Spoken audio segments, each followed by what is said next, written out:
There's quotes coming out now from Cassius Marsh, who is back with the Pittsburgh Steelers. He's an outside linebacker. Is that what he plays? Pass rusher. He's a massive sports card guy. I think he's into NFTs. He does game. I think he's, his name's Cassius Marsh. We know him strictly from the internet, seeing him do his thing and maneuver in there. He has come out, and he said that the New England Patriots situation is just a miserable one. It's a miserable existence. And that's not a surprise. Everybody says the Patriot way is a way. It is not, hey, we're not having a good time. We're just like, this is football. This is business. He was on Two Bears, One Cave, Tom Segura, Bert Kreischer. Bert Kreischer has been in Russia filming a movie about his experience with the Russian mafia, I think. Okay. So there's been a lot of substitute Bears in there alongside Tom Segura, who is obviously hilarious. And Cassius, I guess, was either a guest on there or a co-host. And he was asked by Tom, who knows football. Tom knows sports, which is good. He's a great comedian, speaks two languages, but he knows football. So he asked Cassius about his time in New England. Dude, okay. So, laughing. So imagine oh man, so I haven't heard this at all, but somebody typed out every single word that he said. And it's like a script almost. They wrote out here his emotions and everything. This person was trying to bury Cassius. So I'm not going to continue to do that because Cassius doesn't deserve it and we don't know him. But I will say what he said, if you print it out like this, and I don't know if it was comedy delivery, how he was delivering it. Two Bears, One Cave is a comedy podcast. So I didn't get a chance to hear it. I will listen to it at some point soon so I get the proper reference. But when you just list out and write out what he wrote in a diatribe, you're like, dude, okay, so imagine whoever wrote this is fucking him over. Yeah, so imagine a 9 to 5 and everybody's at a team meeting, right? Yeah. Do you guys do that, by the way? That is interesting. In the 9 to 5, folks, Connor, you don't fucking know. Don't need an answer out of you. Okay, fair. Foxy, you've never had any other fucking job other than this one. Okay, I don't need to hear from you. Ty, you were a 9 to 5 guy? Yes and no. I worked retail, so you did work 9 to 5, a lot in there. But Nick would probably be a better person to ask about. So Nick, corporate stooge. Yeah. Yes. 9 to 5 stooge. Did you guys have, by the way, I didn't mean that to it feels like everybody that's at 9 to 5 just got called a stooge. I'm just saying our particular 9 to 5 stooge that we would like to rely on is Nick. Yeah. And it's our friend. I was a corporate stooge. Yes, you were our corporate stooge. I appreciate that. Paid a lot of money to go to a lot of schooling, to get a lot of education, to become said corporate stooge. You did a great job with it. Did you guys have team meetings every day or weekly? Yeah. Really? Yeah. Yeah, every day, and then sometimes weekly or monthly, they do massive meetings where they get the whole floor or even the whole building into a room, and they'd have an assembly type situation where they'd try and make it like a sports atmosphere. Pep rally. Yeah, all right, guys, we're gonna have someone come in and speak, and then we're gonna knock them dead this week, or we're gonna do great, and this is what we're gonna try and accomplish. And here's how we sell this shit. Yeah. Okay, but the team meetings, that's every morning. What do you guys do? You just roll out of your cubicles down to one corner of the building and everybody talks? Is it like Wolf of Wall Street? They get up on a stage? How does it go? I've never been. I wish it was like Wolf of Wall Street and there were people being thrown around and booze bouncing around and people eating fish. No, it was much more tame than that. You just sat down like you said. Everybody rolled out of their cubes. You go down to a big conference table and everyone would just kind of give updates on what they're working on. A lot of legal notepads. And you'd get the leadership would come down with the directives and the objectives for the week. And you guys are having meetings just to have meetings, right? Yes. These have no purpose. Let's have a meeting to get ready for the meeting this afternoon. Okay, yeah, bingo. So it's all just passing a buck. So 9 to 5, never would be able to, by the way. I don't know how anybody does it, but I'm very thankful for all they do because love you. It's an excuse for snack time as well. Attaboy, Z. Well, Z, then we're not even getting into it. Come on. Get Cassius. Taco Wednesday, 9 a.m. Hell yeah. All right, let's get back to Cassius. Extra onions.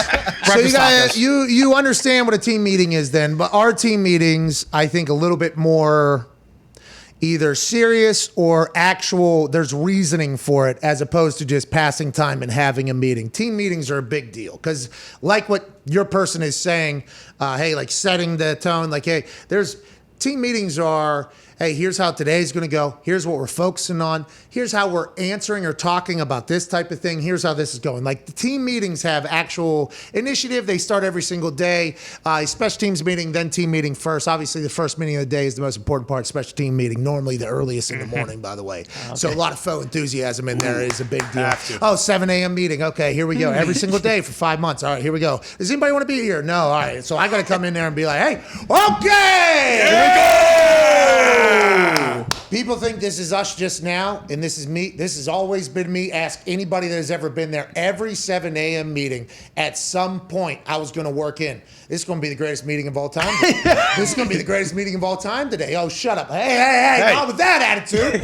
Okay. Today's the day. Anytime you can really, spark some sort of energy out of people, that meeting is going to be better. I did not bat 1,000. I don't think I got good energy out of everybody in every meeting, but I feel like, and Tom McMahon can speak on this more, I feel like I was an asset in there for a potentially monotonous meeting, which you're doing the same shit, okay? Football is the same thing. Your form's the same, tackling's the same, your eyes are the same, schemes might be different, but basically every meeting is just a reminder of everything you know, and then a little bit of a change in something that you have to think about. So it can get a bit tiring. So me telling Tom McMahon that what he's saying in the middle of a meeting abruptly, telling him, hey, you're full of shit, Tom. Like just in the middle of a meeting, good, properly timed, can get a good pop out of people. It's like those meetings, I could see how needing energy in them is a big deal, which leads us to the rest of what Cassius had to say.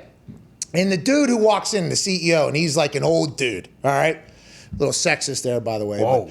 Who just plays no games. So, like, when he walks in or she walks in, it's dead quiet. Like, everything stops, right? All phones get put away, all laughter, any type of the chit-chat, done. Okay, nobody plays around with Bill. I mean, nobody plays with Bill for the most part, says Marsh. So he walks in there, and then he comes up to, like, the podium, and he addresses the team for, like, 45 minutes to an hour every morning. That is not normal. I've only 3 coaches, I think. 2 coaches in the NFL, but 3 coaches, including 4 coaches with Bill Stewart.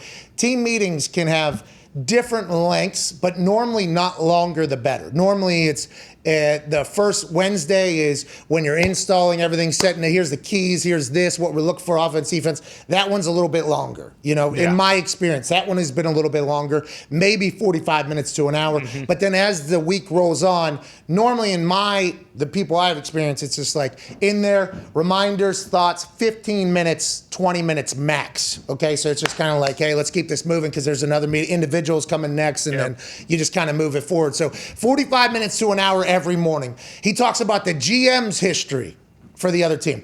So Bill Belichick is explaining why the general manager is the general manager, how this team was constructed, why this team was constructed, and who and why we might attack where we're attacking. Talks about the team's history. Okay, this team was once here, now they're here. Okay, got it. He talks about the defensive, offensive coordinator's history. So this guy grew up in this tree. He potentially has these types of tendencies, but he also did this and this. Look for this in this particular setting, just like this son of a bitch used to do. He's been doing this for 50 years in football or whatever. Wild. And whenever we would talk to Michael Lombardi, who was formerly of the Patriots and of the Browns, and he's an author and has a show and everything like that, he would break down the trees of people. He comes from this tree, and in this tree, this is how they go about doing things. He comes from this coaching tree, this is how they do contracts. Yes. This coaching tree, this is how they do this situation, this situation. This is how they do 2-minute, 4-minute. This is how. So it's all of it, team's history, defensive coordinator's history, the way they used to run their defense, the way they're running the defense now, the history of all the coaches. Hey, when this pops up, this player is being told by this particular coach, although he's only been there for a month, this is what this guy relies upon.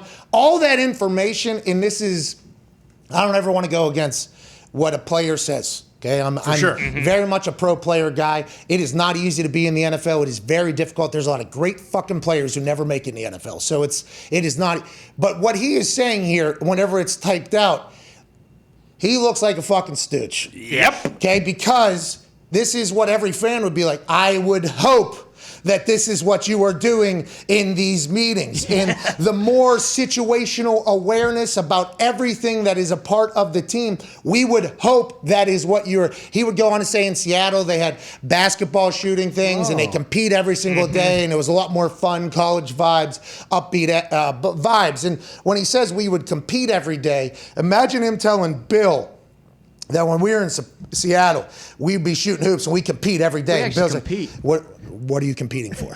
Yeah, exactly. That's what Bill's. What are you competing for? Well, who won the shootout that day? He's, okay, I'm looking for number 7. Okay.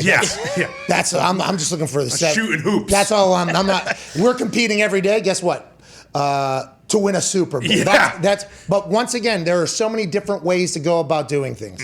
If Cassius was coming from Seattle, where it was lively, which I've heard of, and everything like I've heard about and everything like that, it's upbeat, and then you go into that, you could see how he potentially would be like, man, this is nothing like what these hour-long meetings in the morning, half-hour-long meetings in the morning used to be like. But I think whenever you say it publicly, you're going to get ridiculed for it, because as a player, I would have enjoyed listening to some. Now, 3-4 months in, I think it would get a little bit old if every single morning you were getting a full NFL Films history diatribe. For sure, yeah. But if you got to frame your mind around like, okay, I'm getting a chance to hear the history of the fucking game, basically,